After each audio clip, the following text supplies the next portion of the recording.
Degree দিয়ে কি মানুষ বিচার হয়? চরিত্রটাই মানুষের আসল পরিচয়। মানছি তুমি নোবেল জিতেছ, জিততে পেরেছ মন? মানুষ হয়ে মানুষ চেনা কি ছিল না প্রয়োজন? যখন তুমি 10-এর সেবায়, তখন কিসের স্বার্থ? নোবেল পাওয়া মানুষ তুমি, কর্মে চরম ব্যর্থ। কেন ঝগড়া আর বিদ্বেষ পুষে সংগ্রাম নিয়ে খেলছ? বুঝতে পারোনি নিজের সুনাম নিজেই মুছে ফেলছ? ভুলে যাও কেন কর্তা তুমি, কেন কর্মে থাকবে দোষ? ভালোবাসা নিয়ে এগিয়ে যেতে কিসের সংকোচ? তুমি পিতা, তুমি জ্ঞানী, বলছি না তুমি অজ্ঞ।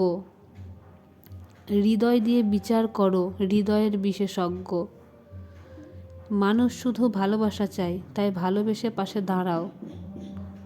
স্বার্থ ভুলে বন্ধুত্বের নিরীহ হাত বাড়াও।